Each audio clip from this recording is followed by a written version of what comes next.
En esta ocasión vamos a arrancar con un tema nuevo. Esto van a ser los vectores.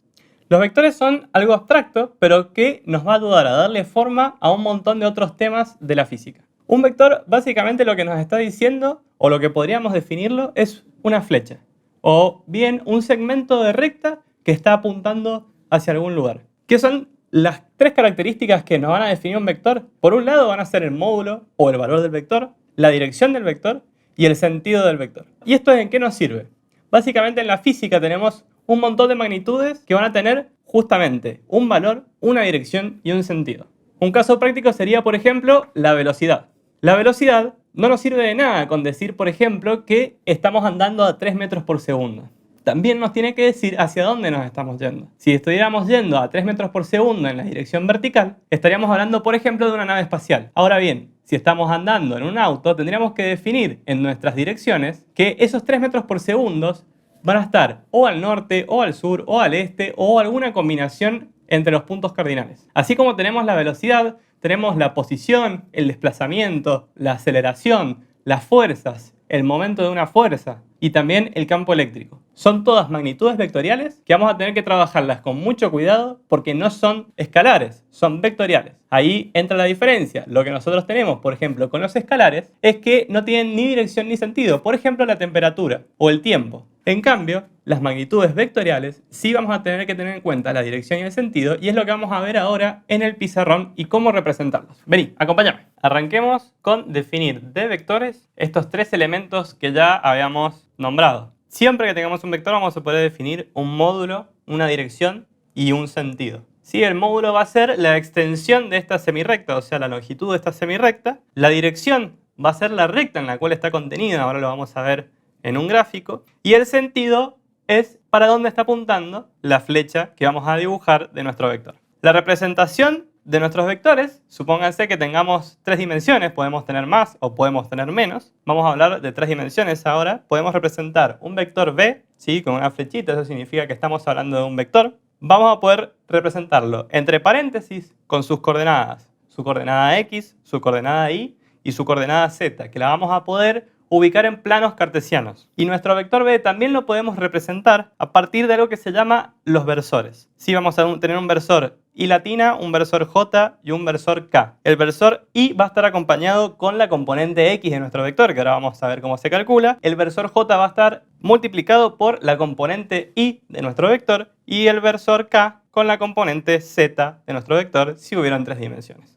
Ahora bien, es mucho más fácil verlo esto en una representación gráfica. Con lo cual, siempre que estamos hablando de una representación gráfica de un vector, estamos hablando de ejes. En este caso vamos a tener un vector en dos dimensiones, vamos a tener una dimensión X y una dimensión Y, y vamos a tener que representarlo en estas coordenadas. Sí, con la misma representación que teníamos recién, que vimos, nosotros podemos descomponer nuestro vector. En este caso vamos a tener en esta línea roja el vector B, esta longitud sería nuestro módulo, esta recta, que es donde está contenida, sería nuestra dirección y la flechita sería nuestro sentido. En este caso, como estamos en X y en Y solamente, podemos representarlo con una coordenada en X y con una coordenada en Y. Si este vector B podemos descomponerlo en el vector X, que está apuntando, fíjense, hacia el X positivo, ya que nuestro vector B está apuntando hacia la derecha, con lo cual la descomposición también apuntará hacia la derecha. Esta longitud de acá sería también la misma longitud que tendríamos acá arriba. Y después tenemos nuestra componente en Y, ¿sí? Que está apuntando también hacia arriba, porque fíjate que este vector también apunta hacia arriba. Y vamos a tener un ángulo alfa que en este caso nos va a definir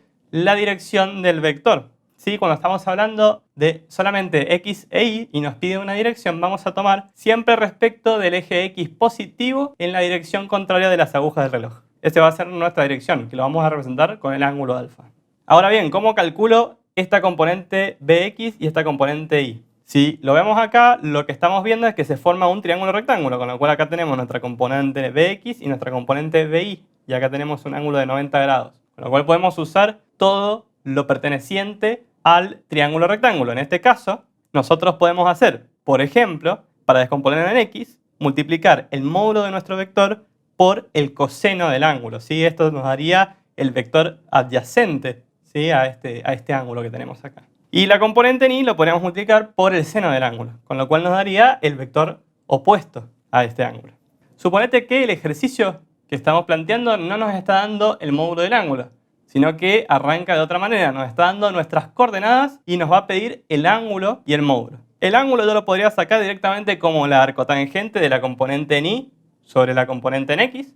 Y el módulo yo lo podría sacar, como es un triángulo rectángulo, directamente como la utilización de Pitágoras. ¿Sí? Sería la raíz cuadrada de lo que tengo en x al cuadrado más lo que tengo en y al cuadrado. Y eso me daría la longitud de mi vector. Bien, hagamos un pequeño ejercicio para terminar de cerrar este tema.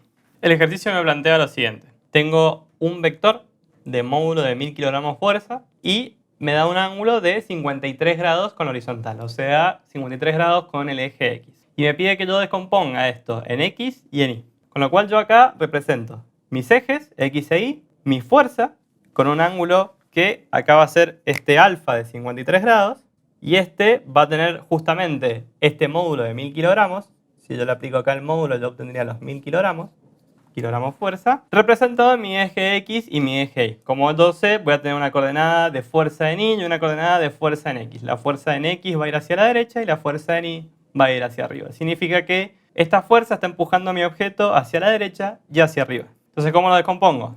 Mi fuerza en X va a ser el módulo de la fuerza, que lo tengo, son los 1000 kilogramos, por el coseno del ángulo, ya que va a ser el cateto adyacente. Entonces, si yo calculo esto, reemplazo los valores 1000 por esto y 53 en el ángulo, voy a obtener el valor de mi coordenada X, que me da un valor de 601,82 kilogramos fuerza. ¿Sí? Sigue manteniendo las mismas unidades. Y después, en mi coordenada Y, lo mismo, pero por el seno, porque ahora mi coordenada Y va a ser el opuesto. Con lo cual, acá voy a tener un valor de 798,64 kilogramos fuerza. Y ahora, esto mismo que habíamos hablado, si yo quiero sacar el módulo a partir de mi coordenada X y mi coordenada Y, yo lo que tendría que hacer es agarrar y sacar el módulo de mi fuerza, que eso es lo mismo que hacer Pitágoras. Va a ser la hipotenusa, con lo cual voy a hacer la raíz cuadrada de lo que yo tengo en X al cuadrado, ¿sí? Esto es 601,82, más lo que tengo en Y también al cuadrado, 798,64. Si yo reemplazo los valores, vuelvo a obtener los 1000 kilogramos fuerza, que es el valor del módulo de mi vector. Así como yo lo estoy haciendo acá en X y en Y, esta ecuación de módulo es lo mismo si yo tuviera una tercera, una cuarta coordenada. Si yo tendría que hacer la raíz cuadrada de la suma de sus componentes al cuadrado. Sí, voy a tener una raíz cuadrada de la fuerza en X al cuadrado, más la fuerza en Y al cuadrado, más la fuerza Z al cuadrado, más la fuerza de todos los ejes o todas las dimensiones que yo pueda tener. Y a todo eso yo le hago la raíz cuadrada y yo obtengo el módulo. En cuanto a la dirección y sentido, si yo tengo más de dos componentes, es un poquito más complicado encontrar la dirección y sentido, pero no es imposible. De todas maneras, hasta acá llegamos con las dos dimensiones. Bien, esto va a ser todo en cuanto a la introducción de vectores. ¿Qué es lo que hay que tener cuidado? Cada vez que nos hablen de una magnitud vectorial, tengo que saber que va a tener una dirección y un sentido y que probablemente vaya a tener que descomponerlo en sus ejes cartesianos. Así que bien, nos vemos en el próximo video. Chau, chau.